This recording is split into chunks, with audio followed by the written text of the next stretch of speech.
एक बार दो भाइयों का झगड़ा हो गया। उनके पिताजी उनका झगड़ा देखकर जोर जोर से हंस रहे थे। दोनों भाई एक मकान के बंटवारे के लिए लड़ रहे थे।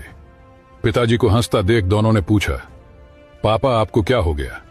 हम दोनों लड़ रहे हैं और आप हंस रहे हैं। पिता ने कहा, बेटा तुम दोनों इस मामूली से घर के चक्कर में पड़े हो। तुम दोनों कल मेरे साथ चलो, मैं तुम्हें अनमोल खजाना दिखाऊंगा। अगले दिन सभी एक बस की यात्रा के लिए तैयार थे। बस में अंदर चढ़े तो 2 ही सीट खाली थी, लेकिन जाने वाले 3 थे। पिता के पास में एक भाई बैठा और दूसरा भाई खड़ा रहा। कुछ घंटों में वे गांव पहुंचे तो पिताजी उन्हें एक पुरानी हवेली पर लेकर गए। वहां जाकर पिताजी भावुक हो गए। हवेली खंडहर हो चुकी थी। कबूतरों ने घोंसले बना लिए थे और झाड़ियां उग आई थी।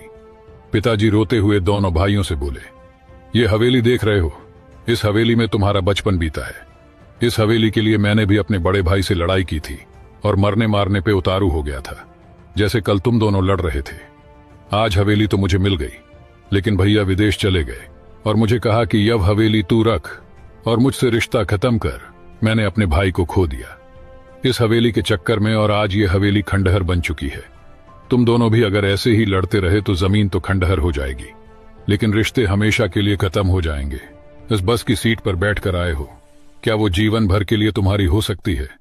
दोनों लड़के बोले, नहीं, क्या बात कर